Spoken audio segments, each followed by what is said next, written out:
Espero que o Espírito Santo de Deus me use para a glória dele. Nós estamos falando de um tema muito forte: mesa, lugar da presença. Enquanto eu estava ali, eu olhava para a mesa, eu pensava comigo, não é comum, eu acho que não cabe no ideal humano preparar mesas para inimigo. Ninguém convida para a mesa os seus inimigos. Você não faz um churrasco na sua casa e você convida pessoas não gratas. Geralmente, nós convidamos pessoas que possam abençoar a nossa vida. Se quiser, pode desligar a telinha, que eu vejo por aqui. Então, a gente vai percebendo dentro disso. E agora nós temos um texto, e é um texto poderoso da palavra de Deus, que se encontra no Salmo 128. Eu quero convidar você a se colocar de pé, e nós vamos ler esse texto. Aleluia.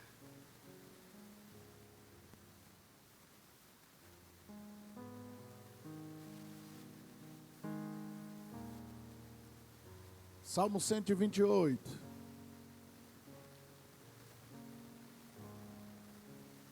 A palavra do Senhor diz: bem-aventurado aquele que teme ao Senhor e anda nos seus caminhos. Pois comerás do trabalho das tuas mãos, feliz serás e te irá bem. A tua mulher será como uma videira frutífera aos lados da tua casa. Os teus filhos como plantas da oliveira ao redor da tua mesa. Eis que assim será bem-aventurado o homem que teme ao Senhor. O Senhor te abençoará desde Sião, e tu verás o bem de Jerusalém em todos os dias da tua vida. E verás os filhos dos teus filhos, e a paz sobre Israel. Aleluia, glória a Deus. Senta aí um pouquinho, queridos.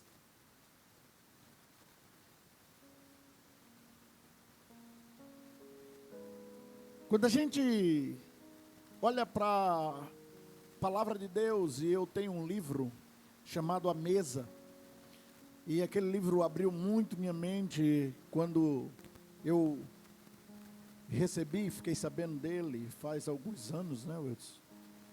Nós estávamos em Minas Gerais, eu não lembro o ano, 2017, e a gente ali, ouvindo aquela ministração naquele congresso, Deus começou a ministrar poderosamente ao nosso coração, e eu comecei a entender um pouco mais. Nesses dias, eu percebi que Deus utilizou a cada dia, na sexta-feira, não é? O irmão gêmeo de Wilds, o pastor Reinaldo, usou no sábado o pastor Gilberto, né? E eu creio que da forma como Deus foi trabalhando nos louvores, nas orações, sabe, a forma que Deus foi trabalhando em cada coisa, eu imagino que foi destravando algumas coisas na nossa vida. Foi destravando coisas que parecia que era um nó cego. Sabe aquele nó que você diz, rapaz, isso aqui não tem jeito não. Nem usando a artimanha que a gente usa no Nordeste, principalmente no interior, de soprar, né, um nó para afogar, que parece que esse sopro funciona. A gente olha para a vida e diz assim, não funcionou. Mas nesses dias Deus começou a destravar áreas. Nesses dias Deus começou a destravar famílias. Nesses dias Deus começou a destravar corações. E a gente foi vendo mudanças, restaurações, áreas que a gente começou a identificar e que Deus começou a trabalhar. E eu quero declarar que Deus trabalhou nesses dias e vai trabalhar hoje, restaurando, transformando, se você se permitir, a você e a sua casa. Eu creio que Deus é o Deus que ainda derrama. Amém? Então diz para alguém aí, ainda vai derramar sobre a sua vida. Aí diga para ela, sabe por quê? Porque mesa é lugar da presença de Deus. Amém? Glória a Deus. Irmãos, eu não sei você, mas eu fico maravilhado quando eu vejo assim uma mesa posta, uma mesa bonita. Você lembra no final de ano, a ceia? Você lembra quando você vai fazer alguma coisa, né? E você começa a organizar a mesa. É lindo, é maravilhoso. Porque geralmente a mesa, ela está arrumada assim, e ela não está sem propósito. Ela não está sem finalidade, ela tem uma finalidade. Ela faz algo acontecer. Quando a gente olha para isso, a gente percebe a dedicação de alguém, a gente percebe o cuidado pelo outro, a gente percebe a harmonia, a gente percebe o interesse que alguém tem em programar, em organizar a mesa. E a gente percebe que essas coisas organizadas é mais que uma decoração. Ela atrai a família. Coisa boa é família reunida na mesa. E o salmista deixa isso muito claro. Mesa é coisa tão forte, irmãos, que virou salmos. Tem alguns salmos. Eu não vou gastar muito tempo falando a respeito dos salmos, a respeito do que era este salmo 126, 127, 128. Permita, outro dia a gente fala um pouco, mas eu quero falar sobre a mesa como este lugar da presença, esse lugar da comunhão, esse lugar da harmonia. É ou não na mesa a harmonia? Não é? Você se identifica na mesa que você diz assim, me dá a sobrecoxa, o outro diz, é mim, você mete o garfo, né? E tem aquela situação ali na mesa, você vai tendo aquela intimidade, né? É lugar onde a gente vai construindo o quê? Princípios. Minha mãe nos ensinou desde pequeno, a cabeceira da mesa, quem sentava era meu pai, e a melhor parte era dele, e não tinha como, não dava para brigar com isso. Então sobrou para mim, quando era galinha, o coração da galinha era meu. O pé da galinha é da minha irmã Silvânia. Quem gosta de pé, ela. E assim foi, eu tenho uma dificuldade assim, eu gostava mais e gosto das partes que tinha mais osso. Não era muito chegado ao peito, né? Mas cada um a gente vai vendo uma particularidade. Mas ali a gente ia construindo princípios, fundamentos, e esta é a mensagem que a gente quer para hoje. O lugar da presença de Deus, o lugar onde a família se reúne e conhece do coração do Senhor, é na mesa. Mesa é lugar de reunião de família. Eu não sei se você concorda comigo, mas o lugar mais desafiador de relacionamento é na família. Na família é difícil da gente, às vezes, sabe por quê? Porque na família não dá para usar máscara. Na família a pessoa te conhece como você é. Lá fora, alguém vê alguns dotes seus e vai dizer, ah, como ele é lindo, ah, como ela é linda, ah, como ele faz isso, olha como ela faz aquilo. Mas em casa, todo mundo conhece. Quando você tenta colocar a máscara e não funciona, a outra pessoa já olha e já diz, o que é que está vendo com você? Não é assim? Lá fora, os nossos filhos são lindos e maravilhosos. Lá fora, os maridos são as coisas mais fofas do mundo, fantásticos, maravilhosos. E a mulher, para não denunciar, às vezes fica calada. Por isso que a Bíblia chama ela de sábia. Porque dentro da família a gente vai vendo que relacionamento não é coisa muito fácil. Na família, nós somos conhecidos sem fantasia. Na família, não dá para mostrar outra personalidade. Porque todo mundo sabe algo sobre nós e quem somos. Então, neste ambiente, é um ambiente que mostrar o que não é, não funciona. Mas apesar disso, o que eu acho lindo nesse salmo, é que ele mostra que família é um projeto maravilhoso de Deus. Então diga, minha família é um projeto maravilhoso de Deus. O Salmo 128 que acabamos de ler, nos mostra um plano glorioso de Deus para a família. O que Deus deseja para o seu lar, embora talvez em algumas áreas da vida você não viveu ou não está vivendo, mas vai começar a aprender a viver e vai viver, amém? O que Deus deseja está muito claro: paz. Coisa boa é ter paz dentro da casa, prosperidade. Daqui a pouco nós vamos tentar esmiuçar o texto e a gente vai ver isso, alegria, presença de Deus.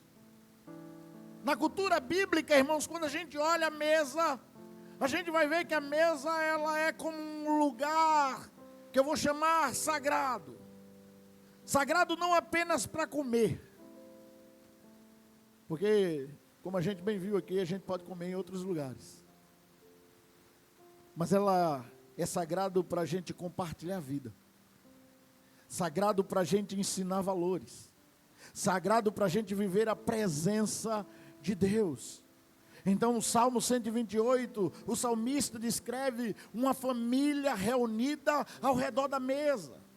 E ele diz que essa família está cercada de bênçãos e alegria. Quantos querem as bênçãos e as alegrias na sua família? Diga eu. E ele diz que além disso tem um fruto. Que fruto? O fruto do temor ao Senhor. E é interessante porque quando a gente olha para esses salmos, parece que ele vai na contramão do nosso dia a dia. Até mesmo daqueles que estão dentro da igreja. Porque hoje nós vivemos uma época de famílias que quase não estão vivendo isso.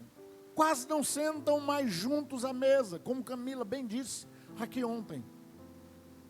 A correria do dia a dia, as atividades, né, a busca para ter uma vida melhor, de poder comer alguma coisa melhor, de poder ter um bem melhor. E não tem nada errado nisto, mas essa correria, esse flamesi, faz com que as pessoas já não tenham mais tempo de estar junto, para comer junto. Aí cada um come no seu canto, cada um tem o seu lugar exclusivo. E perceba que foi entrando um ingrediente pior. Agora a gente dá uma garfada, uma colherada e uma curtida. Porque cada um vai para o seu canto, cada um pega seu celular na mão e começa a olhar alguma coisa e a comunhão se perde. Hoje em dia já tem famílias, irmãos, dizendo que quando se reunir, desliga o celular.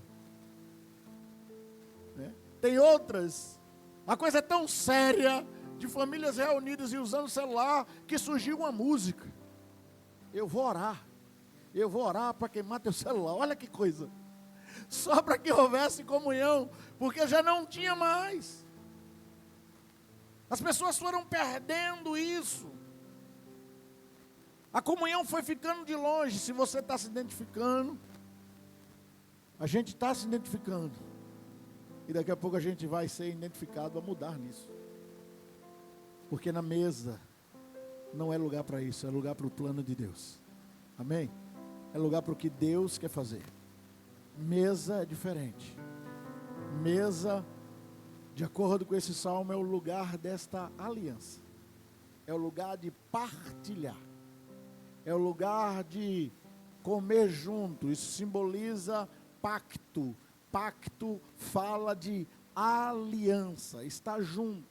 Mesa, diz o texto, que é lugar de ensino. Quando a gente olha para Deuteronômio 6, ele diz: ensina os teus filhos sentado à mesa.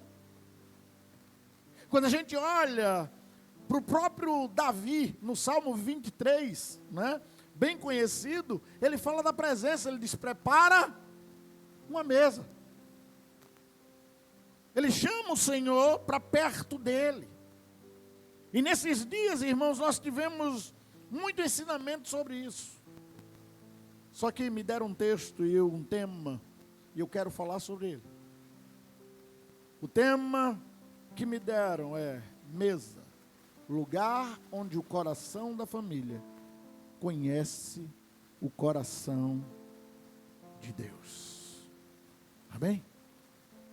Lugar onde o coração da família conhece o coração de Deus. Família é um projeto original de Deus. E Deus deseja habitar. Deus criou a família. Presta atenção. Deus criou sua família. Deus colocou você dentro de uma família, para que aquele lugar não seja um lugar de contenda, mas seja um lugar de amor, seja um lugar de apoio, alicerce, plataforma, lugar de crescimento, onde você vai desenvolver, lugar de bênção. No entanto, nos dias atuais, nós estamos vendo uma geração onde a família está sofrendo pressões externas, e essas pressões, elas parecem que vêm para roubar isso. O que a gente mais encontra são famílias com crises moral. É ou não? O que a gente mais encontra hoje são famílias sofrendo, e às vezes o ataque vem pelas redes sociais, criando uma instabilidade econômica. E aí a gente começa a correr para ter, e não mais para ser. E o que é que essas coisas desenvolvem? Onde elas vão cair? Num grande desafio. Os desafios que agora são internos. Começa a faltar no meio da família diálogo. Começa a sobrar conflitos, porque aonde não tem diálogo, cresce o conflito.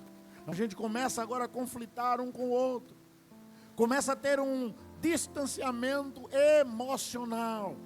Já não há mais unidade de pai e filhos, já não há mais unidade entre irmãos.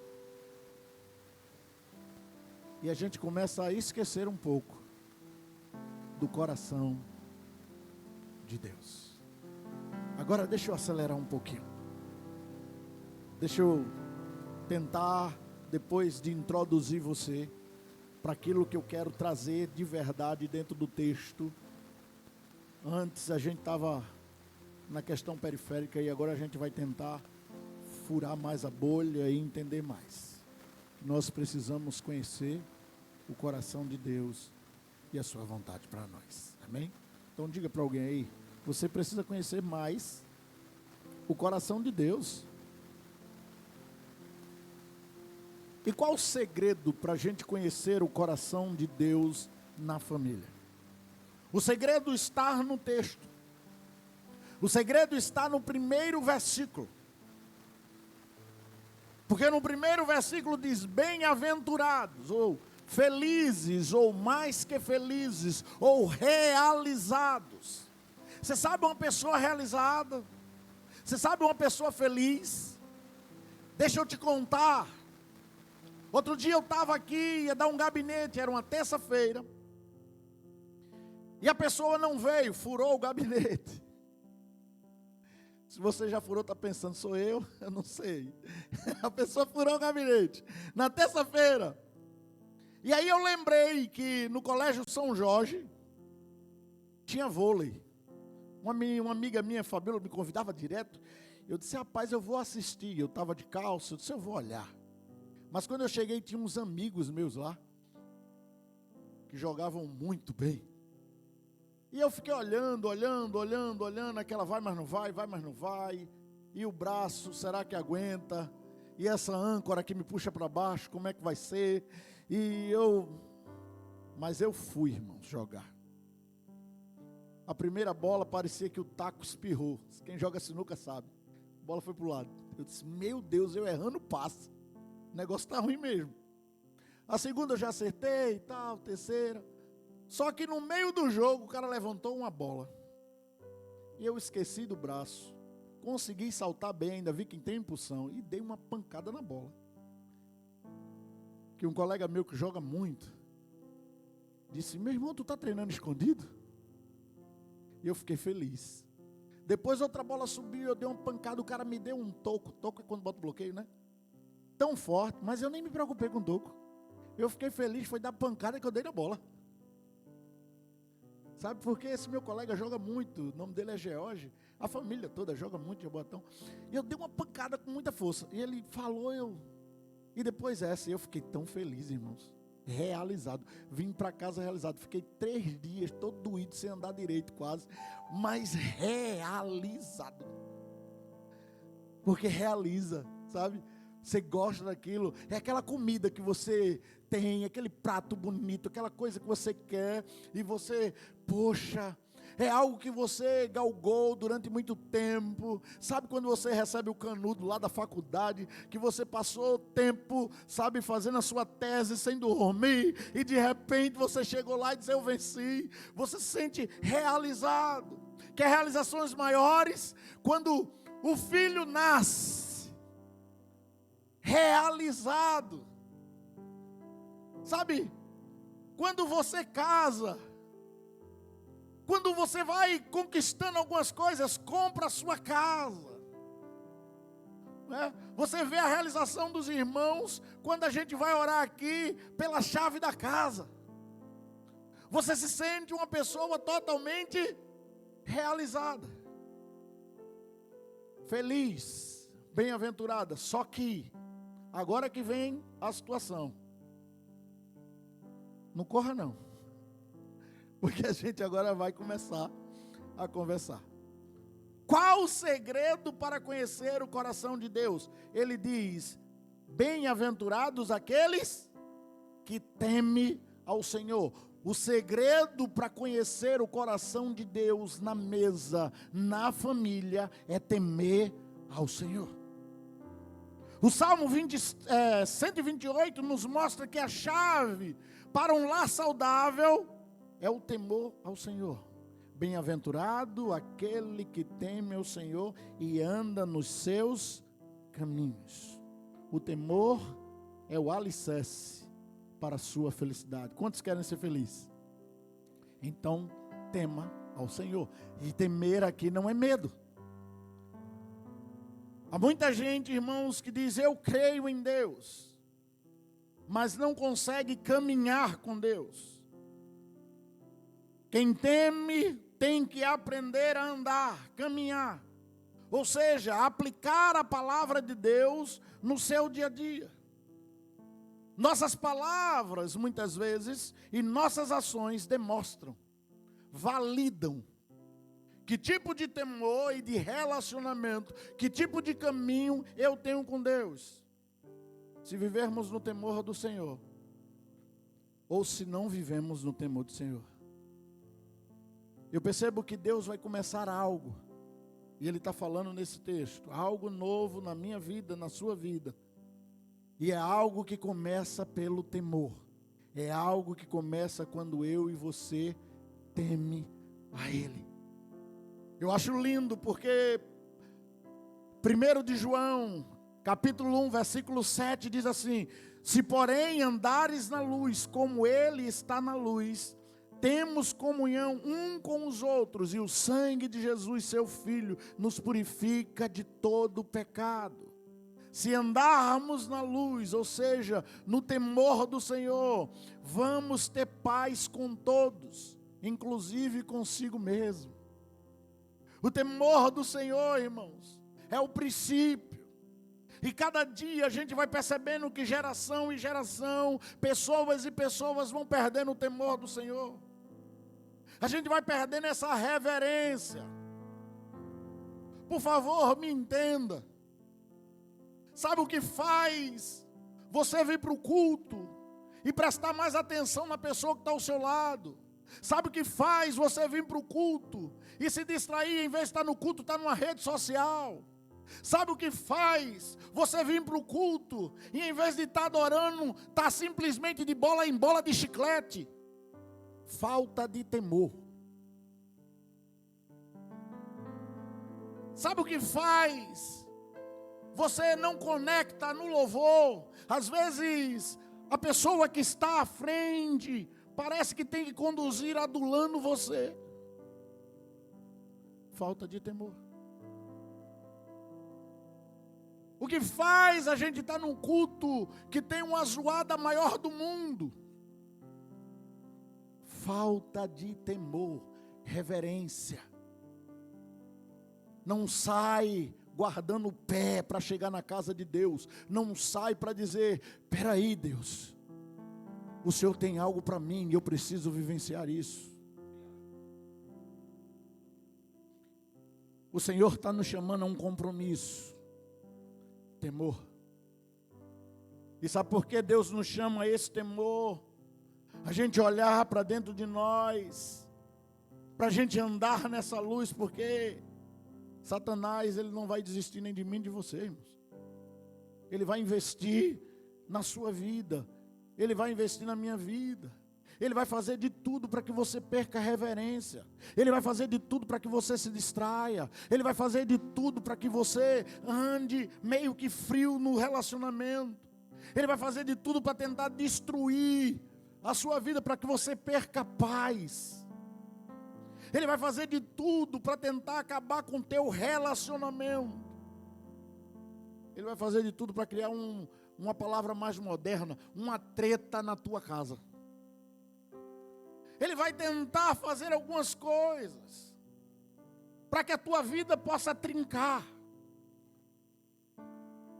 Talvez ele não queira nem que você saia da igreja, mas que você permaneça dentro dela frio, sem relacionamento. Eu dizia, Senhor, me ensine hoje a não ser pesado. Eu espero que não esteja sendo, mas que eu possa transmitir o que o Senhor me fez entender que eu preciso e que a igreja precisa. Porque o desejo das trevas é esfriar você, é tirar você da luz, é que você não tema mais a Deus, que você não tenha mais prazer, que seu lar vire um lugar de tristeza, que seu coração, como bem disse o Eudes aqui na canção, fique um lugar escuro. As trevas não brincam, irmãos. Ela quer que eu e você, que a nossa família esteja sempre em pé de guerra. Então eu e você precisamos temer ao Senhor, amém? Precisamos temer ao Senhor. Precisamos temer ao Senhor. Precisamos nos colocar diante de Deus em temor. Precisamos, e temor não é medo, é honra, é respeito. É como cantamos aqui, é chegar diante dele e dizer, Senhor, eu te quero mais. Eu quero mais de ti, mais do teu amor, mais da tua unção. Eu preciso da tua presença, mais do que qualquer outra coisa. Vem, há um lugar posto na mesa, tem um lugar que é teu. Vem, participa do banquete comigo. Vem. Nós estamos aqui, estamos disponíveis para que o Senhor entre, para que o teu Espírito Santo venha, para que a tua glória se manifeste. Nós precisamos ter o temor para que a glória de Deus se manifeste em nós, para que as pessoas notem o Espírito Santo, que as pessoas olhem para a nossa vida, para a nossa família e digam, ali tem a luz do Espírito. Tem a luz aí? Tem a luz, então dá um glória a Deus, dá um aleluia aí. A gente precisa disso, irmãos. O salmista diz: bem-aventurado os que temem ao Senhor e caminham, andam no seu caminho. E aí ele começa a trazer a mesa. O temor, irmãos, é importante, porque o temor atrai a presença. Ei, atrai a presença de Deus para a tua casa. Atrai a presença de Deus para o teu casamento, para os teus negócios. Atrai para cada ato teu. Precisamos atrair a presença de Deus para a nossa vida, para a nossa família. A gente está numa correria muito grande. Dá uma olhada no teu dia. Dá uma olhada no teu dia. Outro dia eu fui olhar e eu acho que eu comentei com minha esposa o dia de Wilson. Eu disse: eu perdi o fôlego. A gente tem muita coisa. Mas apesar dele ter um dia corrido, isso acontece na vida dele e precisa acontecer na minha e na sua e de todo mundo. Achar um tempo para estar com Deus, porque a prioridade é Ele. Acha um tempo, teme ao Senhor, se coloca dentro dEle, deixa Ele se colocar dentro de você, e que você possa ter esse tempo, para que a glória de Deus brilhe em você. Esta conferência, ela tem uma finalidade. A finalidade que você seja o lugar, que eu seja o lugar da presença de Deus. Que a nossa família seja contagiada, transformada a partir da intimidade que nós temos com o Senhor. Eu acho lindo porque Mateus capítulo 6, versículo 21, ele fala algo muito forte. Ele diz: onde estiver o teu tesouro, aí também está o teu coração. Escute, eu vou trazer uma tradução. A tradução Sóstenes capítulo 1, versículo 1. Está lá, no 1, no 2, no 3, no 4, no 5, no 6, no primeiro Sóstenes, no segundo e no terceiro também.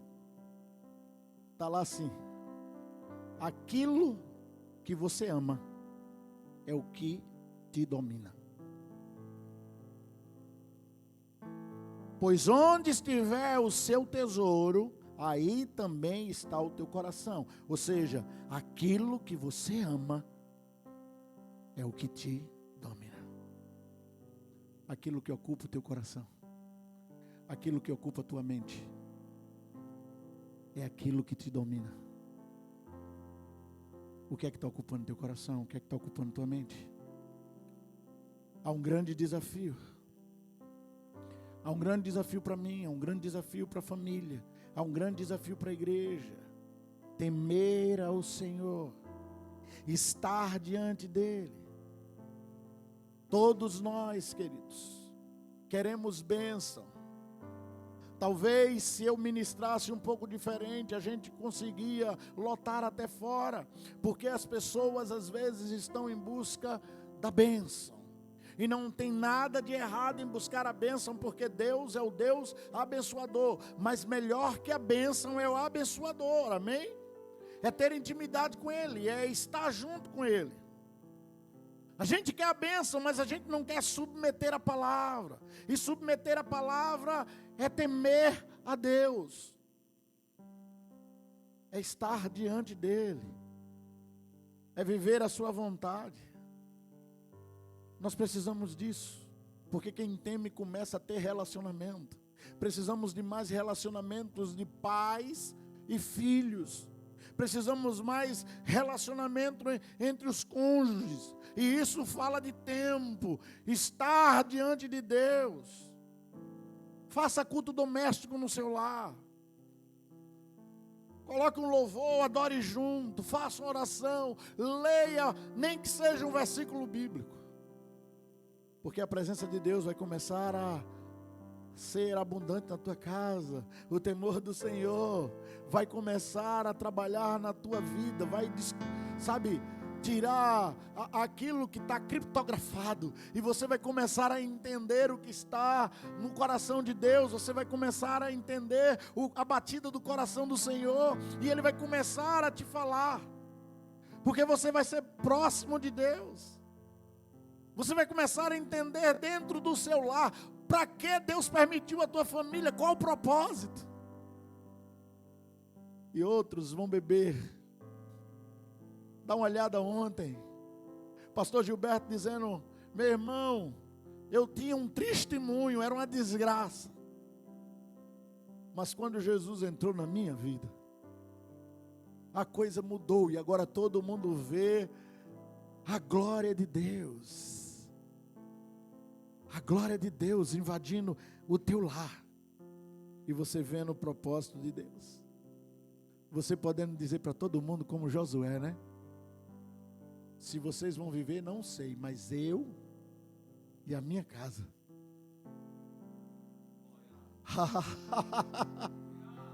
Oh! Aleluia! Oh, aleluia! Oh, aleluia! Sim, vem, Pai. Mais de Ti. Mais. Oh, Espírito Santo. Oh, Ele quer derramar o coração dEle. Ele está desejoso. Desejoso, como diz Apocalipse, de entrar, de fazer um banquete no meu e no teu coração. Teme ao Senhor. Teme ao Senhor. Não deixe que nada mais importe. Nada mais pode importar. Só Ele. Porque dEle, por Ele, para Ele são todas as coisas. Ele quer ser seu amigo. Partilhar com você. Oh, aleluia. Aleluia. Provérbios, Salomão diz, irmãos, o temor do Senhor é o princípio da sabedoria. E o que nós precisamos é de sabedoria. É o conhecimento do santo. É o entendimento. Precisamos pedir: Deus, me dê sabedoria. E a sabedoria dos homens, elas são falhas, mas quando nós tememos, Deus nos mostra tudo. A ideia aqui é eu reconhecer a grandeza dEle. O temer ao Senhor aqui é eu entender a autoridade dEle. Ele é quem governa.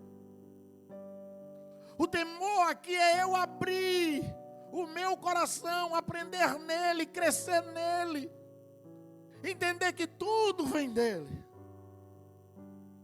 É eu ter discernimento nele, o que é e o que não dá. Sabe, queridos, eu tenho entendimento se isto é bom ou não é. É eu olhar para dentro do meu lar e perceber que se ele não está bom, ele pode ficar bom. Ele pode, porque eu vou buscar viver o temor do Senhor. Eu vou voltar a ter reverência ao Deus Todo-Poderoso. Eu não quero pregar aqui a ideia de um lar perfeito, não. Porque não vai ter, porque nós somos imperfeitos. Mas eu quero pregar a ideia de um lar dirigido pelo Senhor. Seu lar dirigido pelo Senhor. Seu coração dirigido pelo Senhor. Irmãos, coloca o controle nele. Dar as rédeas para Ele. Deixa Ele dizer como vai ser, como a gente tem que agir. Nós precisamos disso. Estar junto do Senhor é muito bom, mas o melhor ainda é dar o controle para Ele. O melhor ainda é temer a Ele. O melhor ainda é saber que a decisão é dEle. Precisamos entender isso. Estar junto da presença. Deixa o temor entrar, irmãos. Porque só o temor vai mudar o quadro da tua família. sem temor, o lar vira um campo de batalha, vira uma guerra. E o seu lar não é lugar para guerra, é lugar para bênção. Bem-aventurados, felizes, diz o texto. Ele não diz os gladiadores, ele diz os bem-aventurados. Ou seja, aquele lá passou a ser, como disse o pastor Gilberto ontem aqui, um pedacinho do céu. É céu na terra. Lugar do amor. Lugar da paz. Os filhos, a esposa ao redor da mesa. Um pai que trabalha e o trabalho não é pesado. Porque lá em Gênesis diz, comerás do suor do teu trabalho. Ficou pesado. Mas aqui não é prazeroso. Ele não é escravo do trabalho. Ele é dependente do Senhor. Não seja escravo do trabalho. Tem gente que diz assim, se eu não trabalhar eu não como. Tem outros que dizem, eu não posso ir na igreja, eu não posso ir num pequeno grupo, eu não posso estar em nada, eu não tenho tempo para estar com Deus, porque se eu tirar esse tempo, vai cansar, não vou trabalhar, e se eu não trabalhar, aí eu não ganho. Inútil vos será bem cedo levantar, penosamente trabalhar, aos seus amados ele dá, enquanto descansa nele. A gente precisa descansar em Deus. E por favor, antes que você entenda errado, eu não estou dizendo que você tem que largar o emprego. A gente estava aqui na Rede de Homens, aí de manhã eu mandei uma mensagem, André, Rede de Homem hoje. Ele disse, eu vou. Eu disse, beleza. À noite eu fiquei procurando. Ele veio. Eu disse, meu irmão, difícil, viu? Ele trabalha de aplicativo. Acabei de receber uma corrida. R$500. Para levar um animal, um cachorro, em tal lugar. Mas se eu fosse, não dava tempo. Como é que ia ser? Eu disse, não vou. Beleza, não pego. Chegando, outra corrida. 100 e pouco. Puxa, e agora? Não pego. Se eu vou buscar o que Deus tem para mim. Deus abençoou ele. A moça disse, tá bom. Então eu vou deixar a corrida para amanhã. Meu irmão, o que Deus te dá, ninguém toma. Confia. Confia no Senhor. Sabe que coisa linda. Deus começa a fazer algo maravilhoso. Lugar de amor, lugar de bênção. Sabe o que eu aprendo? É que o temor nos faz crescer. O temor não nos diminui. O temor não nos joga a gente para baixo. Há pessoas que pensam que porque você é temente, você é bobo, você é qualquer outra coisa. Há aqueles que dizem, é barato de igreja, então eu sou. É qualquer outra coisa. Não, o temor do Senhor te cresce. Quer ver isso? Tem base bíblica, viu? Não estou dizendo de mim não. Atos capítulo 2. Versículo 42 e 43, é o único livro da Bíblia do Novo Testamento que conta a história da igreja. É um livro histórico. E Lucas, médico, eu imagino que detalhista, pega esse texto, ou pega o livro e começa a escrever algumas coisas que ouviu e outras que viu, e ele começa a dar em riquezas de detalhes. E ele diz o surgimento da igreja primitiva, e ele começa a contar a história. E no capítulo 2 ele diz, perseveravam na doutrina dos apóstolos. Ele diz os pilares que essa igreja tinha. Doutrina dos apóstolos. Na comunhão, eles tinham comunhão. Partir do pão, eles tinham essa inteireza. E eles viviam nas orações. Aí ele continua, em cada alma havia. Em cada alma havia.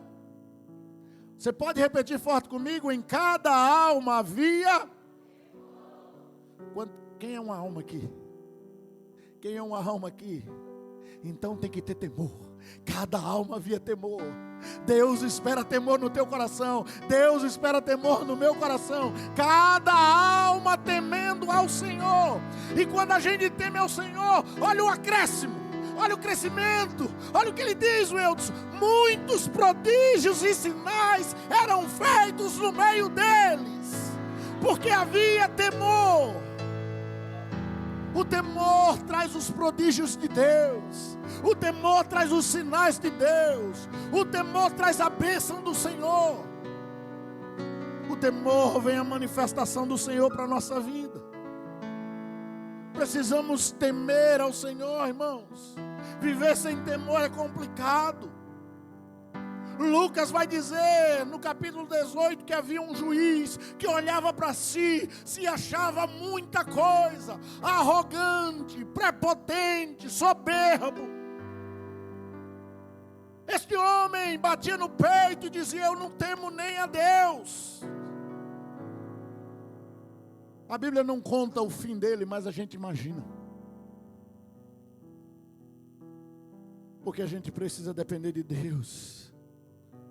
Não dá para viver altivo, não dá para viver soberbo, não dá para viver prepotente, não dá para se achar a última Coca-Cola do deserto. A gente tem que viver no temor do Senhor, porque o temor nos faz crescer.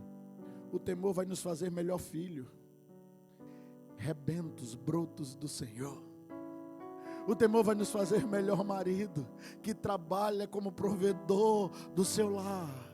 O temor vai nos fazer uma melhor esposa, que tem alegria de ensinar aos filhos, alegria de estar em casa, alegria do marido. Eu sei que no mundo moderno a gente tem o homem e a mulher trabalhando e não está errado isso. O que eu estou dizendo é que esta mulher, ela era o vinho da casa, a alegria, o que trazia prazer. Então a gente tem que parar e perceber isso. O temor ao Senhor é o que faz a igreja viver. É o que faz as famílias crescerem. É o temor ao Senhor. Por causa do temor. Diz o texto: muitos prodígios, sinais e maravilhas aconteciam. Se prepare para ver milagre na sua vida. Se prepare para os prodígios. Se prepare para os sinais, porque Deus está derramando. E se você for inteligente, você vai abrir o coração para Ele, e você vai começar a estar na dependência dEle. A autoridade é dEle, e agora o temor do Senhor vai te envolver, e quando isto acontecer, você vai ver os prodígios, você vai ver os sinais, as maravilhas. Coloca teu coração em Deus, um coração temente ao Senhor, que agrade a Deus, um coração que o leve a ter reverência diante do Senhor. Eu acho que o meu tempo já estourou aí, né? Aleluia. Se você quiser ir para casa, levante e vá, saia caladinho, tá? Para não atrapalhar o outro. Porque hoje quem estourou foi o meu, do Senhor não. Eu gosto de cumprir o tempo. Eu faço de tudo para acabar no horário, mas hoje, por favor, me entenda. Se você quiser, vá. Tá bom? E Deus te abençoe e vá na bênção. Mas se não, fica aí. Se você está meio maluco, fica. Amém? Glória a Deus.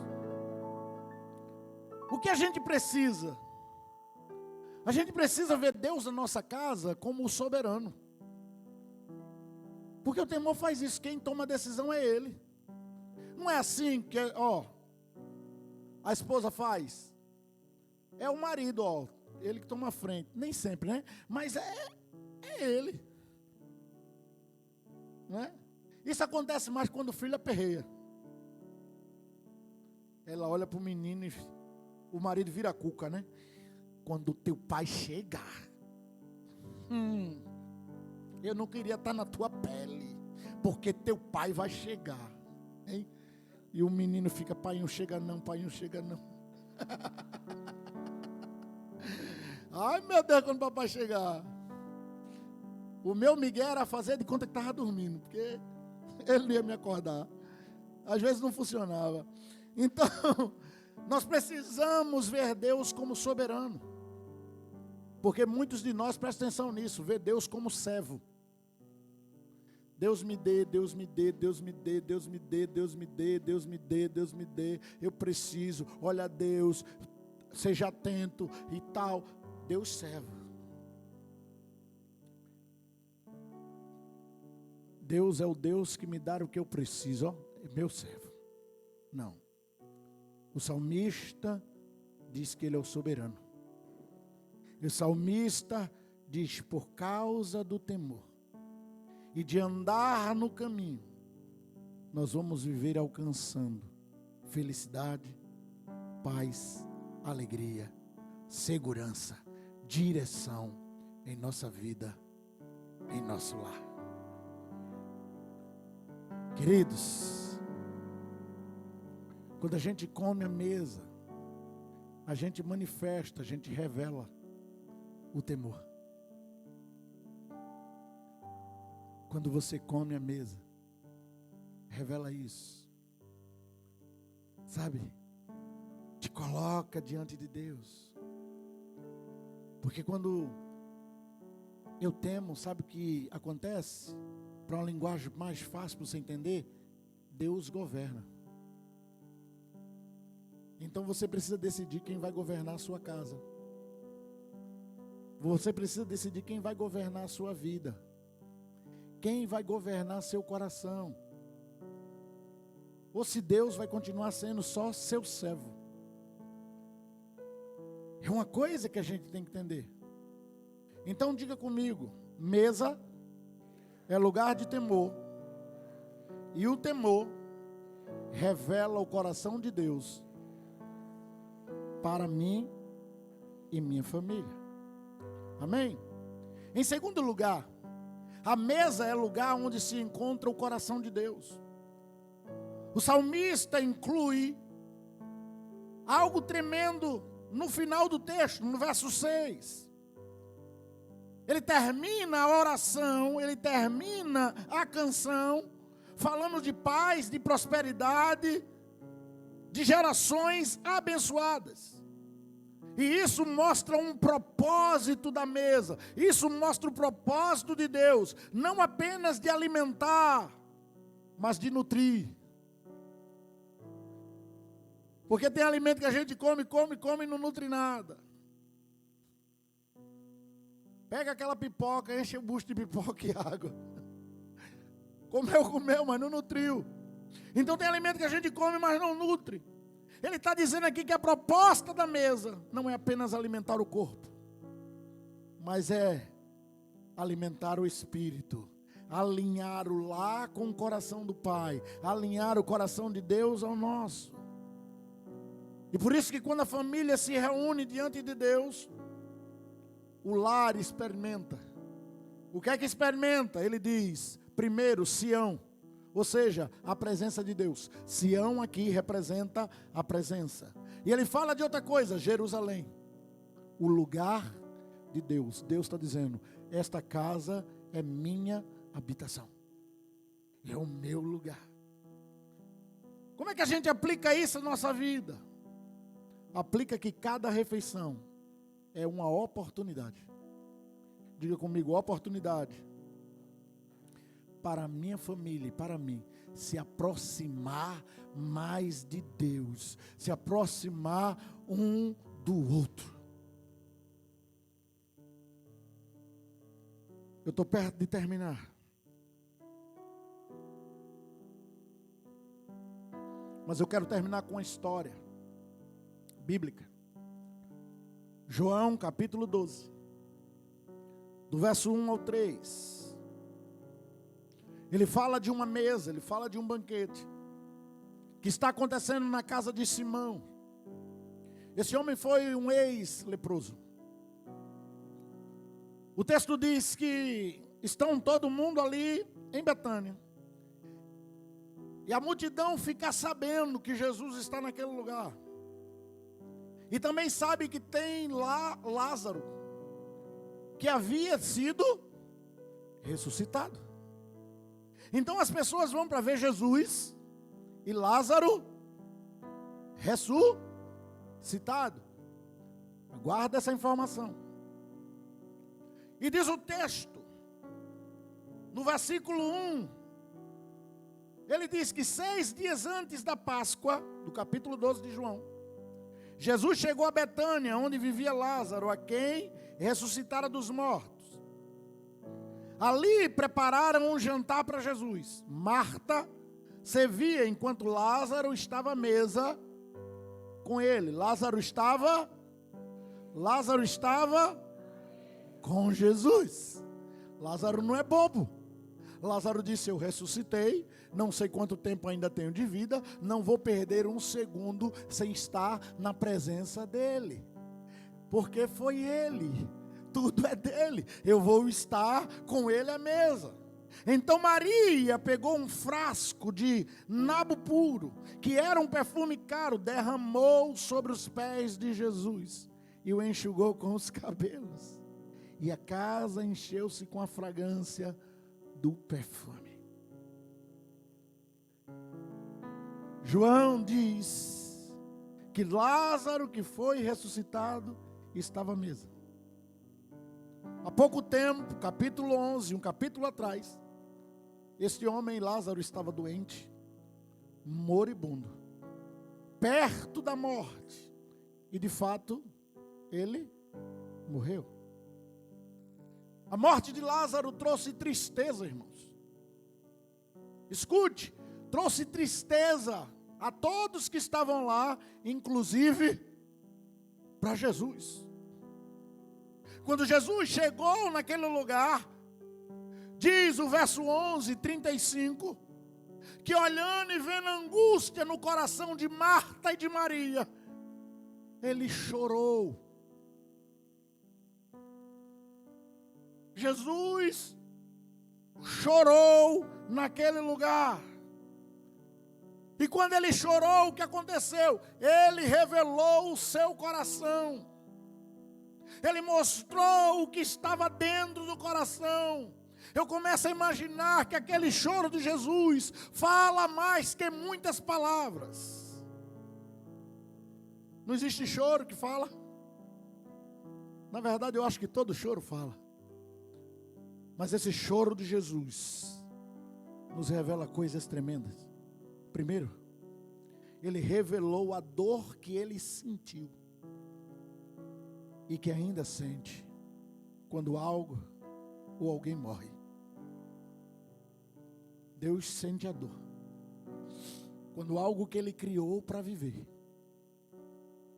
quando algo que ele criou para dar certo, quando algo que ele organizou, projetou, se destrói, morre.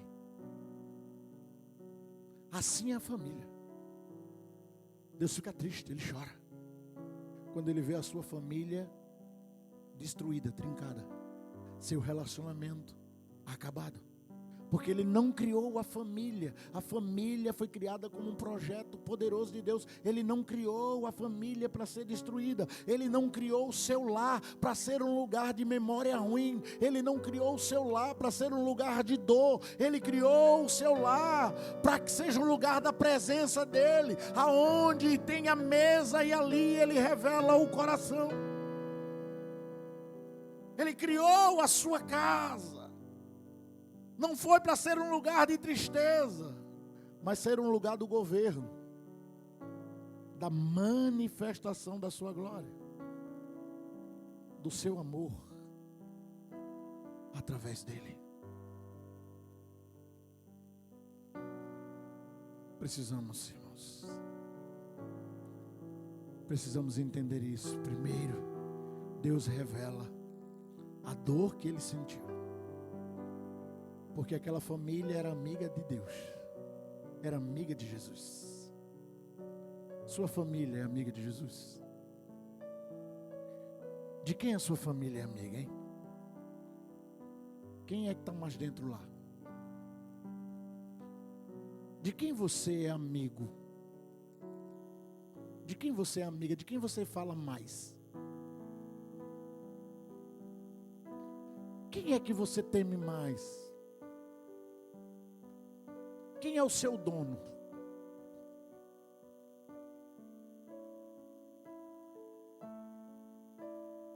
De quem?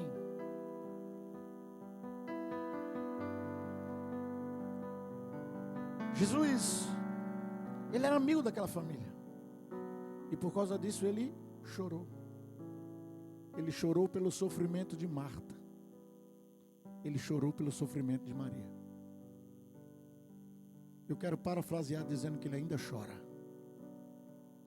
Ele chora quando ele não é o soberano na sua casa. Ele chora quando não tem mesa. Ele chora na desarmonia.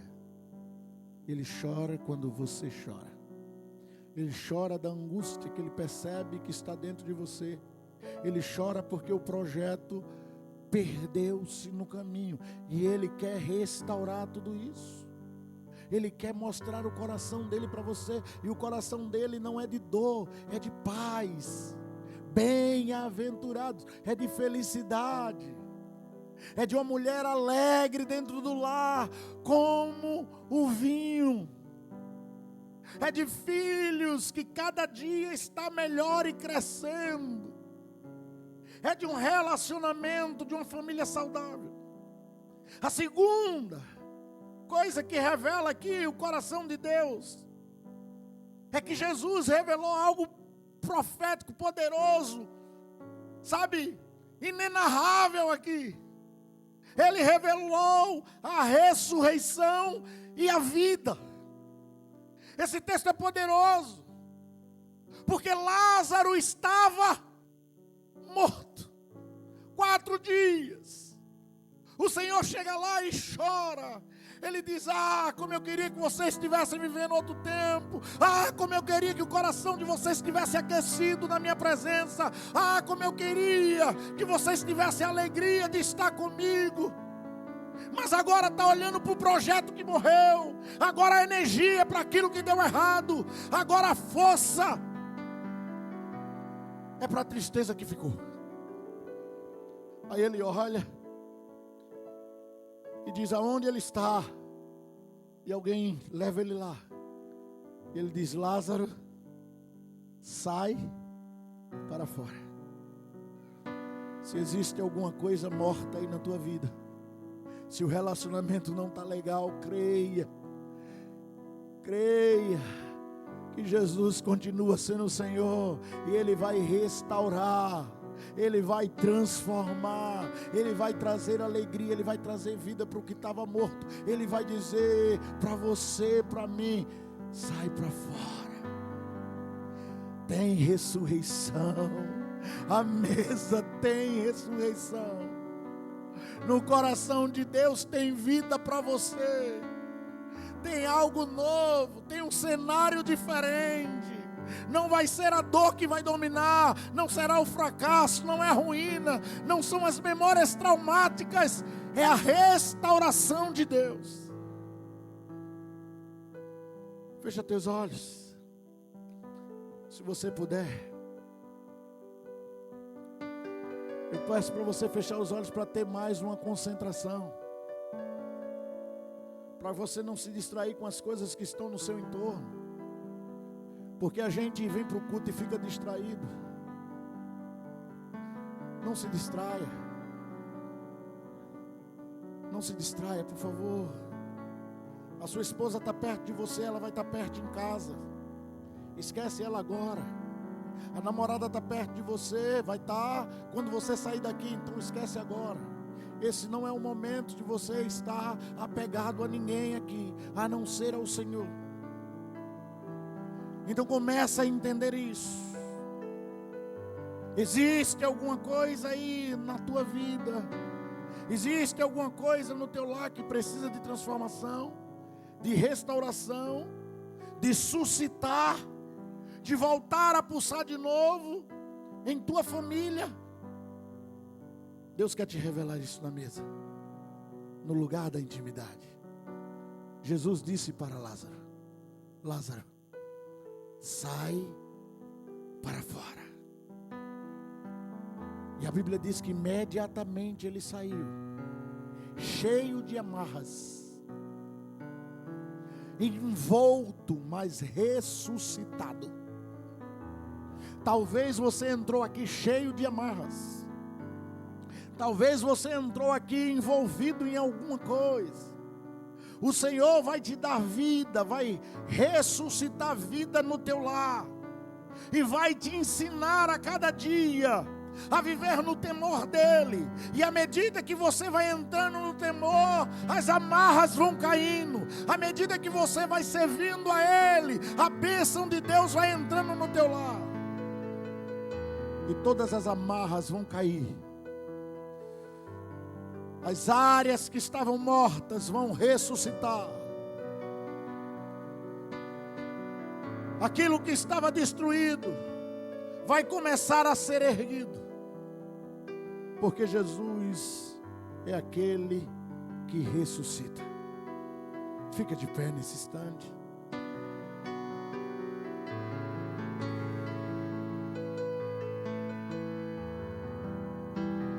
Deus quer revelar o coração dele para você. Para dia a dia você aprender a tirar as ataduras. Ele quer revelar o coração dele para você, para dia a dia você viver. Se você puder, por favor, porque qualquer coisa distrai a gente. Então não distrai a pessoa que está ao seu lado, não. Não deixe que o diabo use você. Que é isso, pastor? Que palavra forte, é o diabo mesmo. Se concentre, por favor. Porque esta palavra pode mudar o seu destino. Esta palavra pode mudar a sua vida e a sua família. Se você se permitir para isso. Deus vai te ensinar a cada dia a tirar essas ataduras, e você vai viver o que Deus tem para o seu coração. E aí onde você está de olhos fechados, entenda que agora em Betânia, diz o texto de João 12, estava acontecendo um banquete. Que banquete? Banquete da gratidão. De um homem que um dia estava com ataduras, de uma família que um dia estava vivendo luto, e agora tinha mesa com o Senhor, e conhecia o coração dele. É a proposta de Deus para mim e para você. O banquete da gratidão. Lá naquele lugar, as pessoas começaram a conhecer o coração de Deus. E Deus começou a manifestar no coração da família. Quando Deus encontra alguém, um coração, uma família, uma pessoa que se rende, Ele faz estas maravilhas. Naquele lugar aconteceu algo tremendo. Maria entendeu quem era o Senhor. Ela temeu, e ela chegou aos pés dele, e derramou o vaso, derramou o que estava dentro, que era precioso, aos pés de Jesus. Eu quero chamar do derramar da vida. Ela derramou a vida aos pés de Jesus. Ela disse: o que eu tenho de precioso é teu. O que eu tenho de precioso eu te dou, porque o Senhor tem algo mais precioso para mim. Eu me rendo aos teus pés, eu me derramo aos teus pés, eu coloco minha vida aos teus pés. A minha confiança está toda em ti, Jesus. Convida Jesus aí, convida Ele, diz: eu coloco a minha família aos teus pés, Jesus. Eu coloco o meu coração aos teus pés, Jesus. Oh, Jesus, eu me coloco, tem uma mesa aqui. A Bíblia diz que Lázaro, que foi ressuscitado, estava à mesa. Deus vai ressuscitar. o que estava morto na mesa vai estar na mesa. Todo mundo vai ver, está na mesa. A multidão vai ver, as pessoas em sua volta vai ver e vai dizer: olha, Jesus está ali. E aquele que tem comunhão com Jesus também está. Olha, aquela família tem comunhão, eu quero ver. Aquela pessoa tem comunhão, eu quero ver. Aquela pessoa conhece o coração de Deus, eu quero ir lá. Vai começar aí, vai começar a viver. Por isso que é importante que você concentre aí agora. Porque Deus ressuscitou Lázaro e ele estava à mesa. Deus ressuscitou, Deus restaurou aquela família e agora eles estão à mesa. Mesa é lugar da presença, mesa é lugar da comunhão. Só que diz o versículo 10 e 11, versículo 9 diz que todos sabiam que Jesus estava naquela casa, que Lázaro estava lá e foram ver. Mas alguns outros, diz o versículo 10 e 11, foram lá para matar o que havia ressuscitado. Satanás vai tentar matar o que Jesus ressuscitou na sua vida. Ele vai tentar matar o que Deus está derramando daqui para o teu coração. Ele vai tentar matar com frieza. Ele vai tentar matar com distração. Ele vai tentar matar com medo. Ele vai tentar matar com questionamentos. Ele vai tentar matar ao ponto de você dizer: isso não é para mim. Ao ponto de você dizer: não, é bonito, mas não entra. Eu não consigo. Consegue. Não deixa matar o que ressuscitou. Eles estavam para matar Lázaro. Por quê? Para que outras pessoas não acreditassem em Jesus através da vida de Lázaro.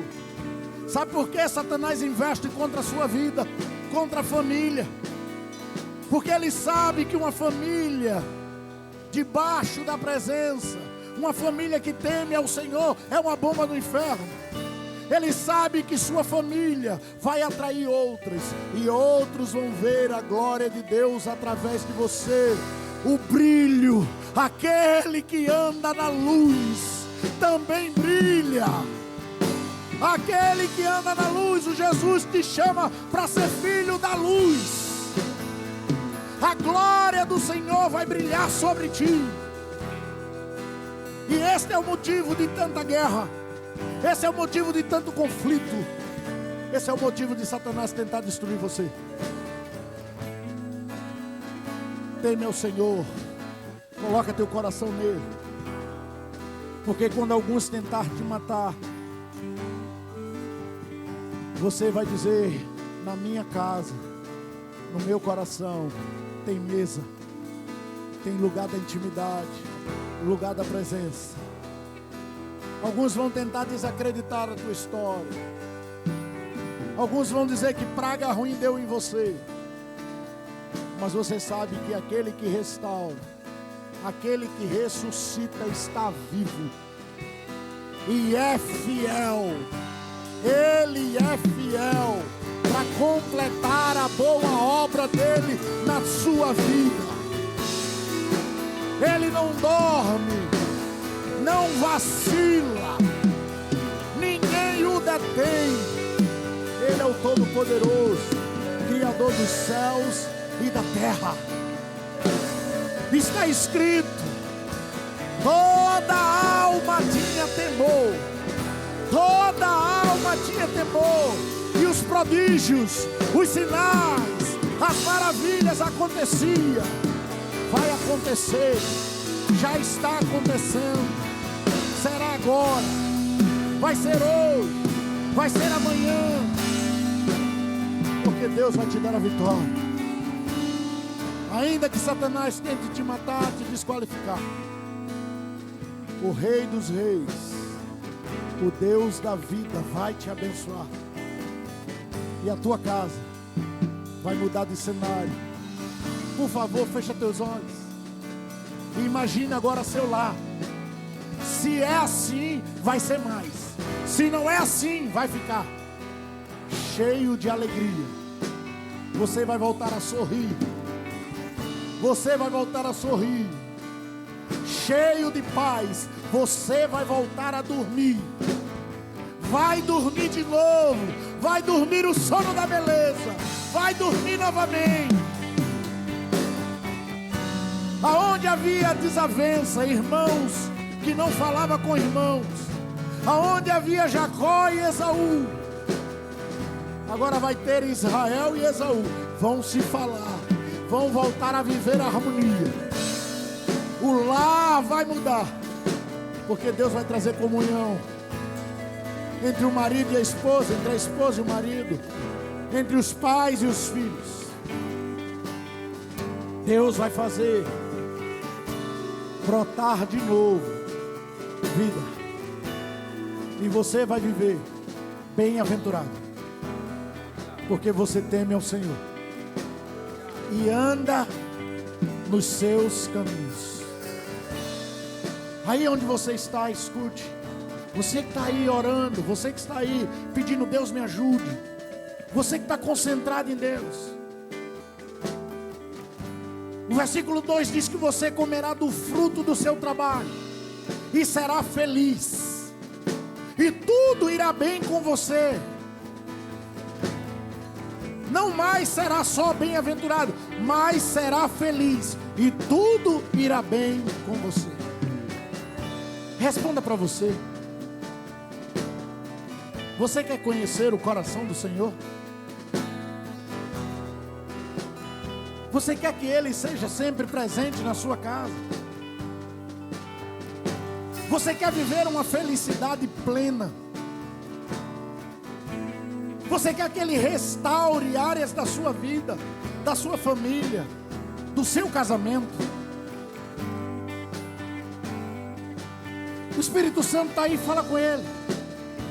Porque tudo começa no temor a Deus e andar no seu caminho. Você quer que o Senhor mude a tua história? Você quer que Ele dê sentido à tua vida?